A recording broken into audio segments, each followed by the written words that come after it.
Hello, I'm Matthew Saxton, and today I'm going to tell you about the life of Therald Green.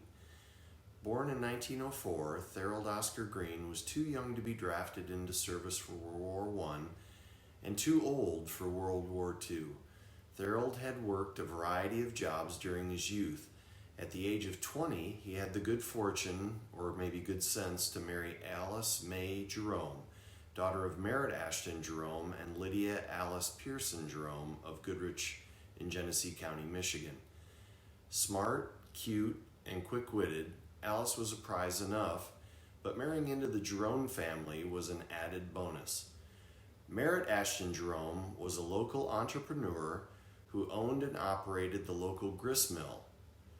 He ran the local telephone office and worked as an electrician wiring local homes when electricity was a brand new thing. By 1926, Therald had worked out a deal with his father-in-law to run the grist mill and purchase it over time with his labor and his portion of the proceeds. 2 years later, Therald also purchased the grist mill in Montrose, Michigan.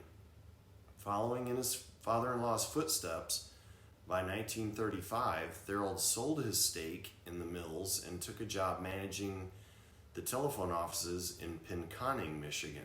Lured back to Flint, Michigan by the rapidly expanding employment climate in the auto plants following the United States entry into World War II, Therald was working at AC Sparkplug, a division of General Motors, as a foreman by 1942, the same year General Motors halted civilian auto production.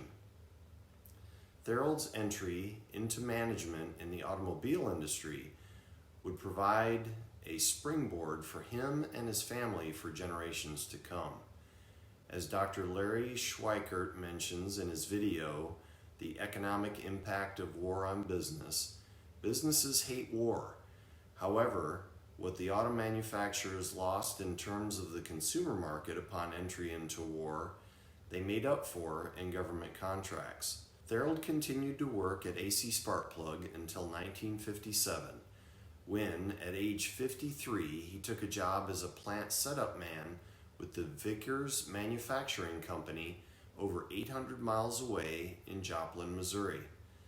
Vickers was setting up a new manufacturing plant in Joplin, and Therald's years of experience in General Motors gave him a wealth of knowledge on how to configure an industrial plant for optimal performance. He remained with the Vickers Company until he retired completely in 1964. Therald's willingness to reinvent himself and take calculated risks allowed him to continue to thrive economically and professionally throughout his life. From his early days as a new car transport driver, through his days as a miller, a foreman, and finally a setup man, Therald looked for opportunities to excel rather than remaining static in his current jobs.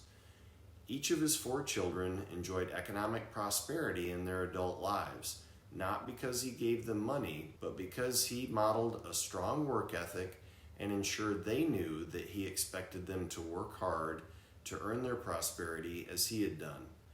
The successive generations of his grandchildren continued to prosper because of the foundations he laid before, during, and after World War II.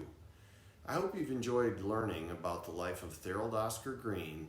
I'm Matt Saxton with Liberty University.